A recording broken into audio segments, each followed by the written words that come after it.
Pretty much all season, Suns fans have been having a conversation around whether or not Phoenix needs to bring in another point guard. Can Devin Booker turn himself into a point guard? It seems like he's turned himself into a better than average one. Can Bradley Beal run point? Is Jordan Goodwin gonna be enough? But Sundo, it feels like there's a new conversation starting to unfold right before our eyes. And that's, do the Suns need to make a change at backup center? Bring in a new center from a trade? Try Bol Bol or Udoka Azubuike? Hit the like for us and tell us in the comments, are you happy with the current center rotation in Phoenix? I'm obviously more sold on Drew Eubanks than you are, Sundo, but you did make some good points to me earlier. Yeah, Gabe, what I've come to realize is that the Suns need better help in the paint. It's funny you would say that because that's why we partner with BetterHelp. BetterHelp's mission is to make therapy more affordable and more accessible. And this is an important mission because finding a therapist can be really hard, especially when you're limited to options in your area. And trust me, I know a thing or two about that, being from the BFE in Missouri. No therapists around here. Yeah, it is really easy to get a therapist that works for you. If it's not working with the first or second one you get, you can easily, no hassle, move on to another. Because finding a therapist is a little bit like dating. If you don't fit with the first therapist, you can easily switch to a new therapist at no additional charge. No stress about insurance, who's in your network, or anything like that. Yeah, and the best part about this is all online. You don't even have to drive. I know a lot of y'all don't like driving. Me, myself, I don't want to go nowhere. But you can do it all from the confines of your house. It's that simple. Clicking on the link in the description helps support this channel, but also you get 10% off your first month of BetterHelp so that you can connect with a therapist and just see if it helps you.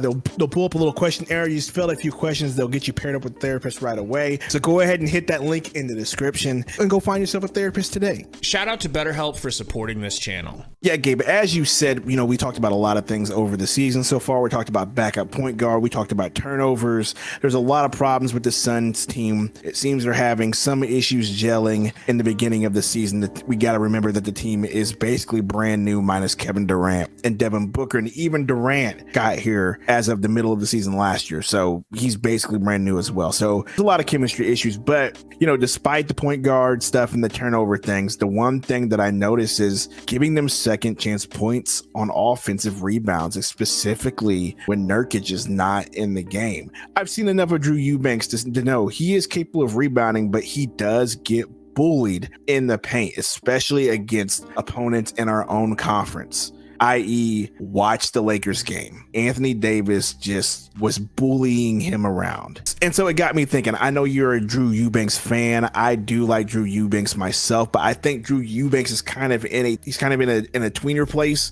where, yes, he is 6'10". Yes, he is a little more athletic, but he does get pushed around a lot. He's been listed as a power forward throughout his career, but because of the modern NBA, he doesn't get to play there. He plays more of a 5 role, more small ball 5, because, modern NBA, you can't really shoot. Not a lot of people are going to let you play the 4 because a lot of 4s are now stretch 4s. In our conference, we have the Jokers, the Anthony Davises of the world, the Valanciunases of the Pelicans. You know what I'm saying? All these big men that we have to worry about. And so when Nurkic goes, as you mentioned, when the referees want to call it close, what happens? I believe we have some options on our bench that Frank Vogel's just refusing to play. Udoka Azubuike, I know he's a two-way. I know there's not a lot expected of him, but the dude is 7 foot. The dude is 270, and he's young. And we saw him in the preseason. We saw a lot of athleticism from him at the preseason. I think there's a lot of potential there. A lot of potential for him to do the right things, box out, put a body in those guys, get rebounds. I would be willing to give him a shot. Yeah, we really don't have a lot of other options. Udoka sounds like a breath of fresh air right now. It's not that I really want to see Drew get his playing time cut or anything like that. It's just, we don't need much from our center out there, do we? We just need a goon. We just need a big body that can alter shots and hopefully not allow 100 offensive rebounds and 200 points off of offensive rebounds off second chance points. Maybe Azubuike could do that in limited minutes. And then obviously you've got Bol Bol sitting there at 7'2", 7'3". He's averaged more rebounds over his career in 20 minutes than Eubanks did, a couple more rebounds. Obviously, he can block shots.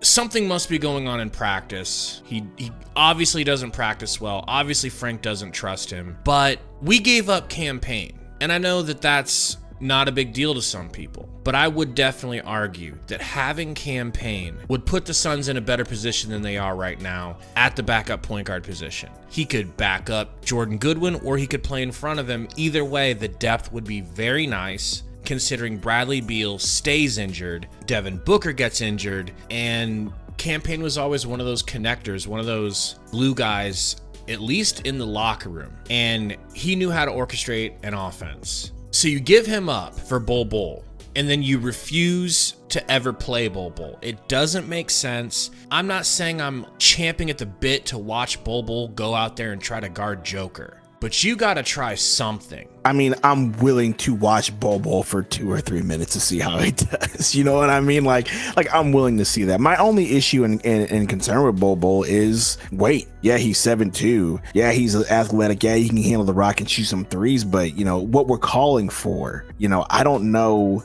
if he's not going to get pushed around in the paint by those guys. I think he will. And I think that's part of the reason why he isn't getting the playing time. They want him to be a 5. He wants to play more like a 3 or a 4. You know what I mean? And so, yeah, I think him I would like to see it for sure, but I think he would get bullied in the paint. And so, like I said, that's why I bring up Udoka. He just seems to fit the prototype of what we want. This is what we've said all off season too as well. Like, if we get rid of DA, all we need is a center that's going to be a goon and get rebounds and just be an anchor. And Nurk is that guy, and Nurk is also low-key, you know, sneaky with the passes and everything else. So, but, you know, I just don't see why Udoka couldn't do that. Or I don't see why, you know, sometime in February we make a trade for a backup center. You know, I can really see that, because this is becoming an issue. It's becoming a trend on this team. Now, we could talk about whether that's effort from the guards. That's a whole other thing. But you can attempt to coach these players to rebound better, but you can't coach size, weight, and athleticism at the center position. You just don't coach that. That's just natural. And once again, Udoka seems to be my guy. I will champion him. He seems to be the guy that I want and the type of center that I want as a backup. Just do the job, get the rebounds, outlet. That's it. We don't really need you to score a whole lot of buckets. We got plenty of options for scoring buckets on this team.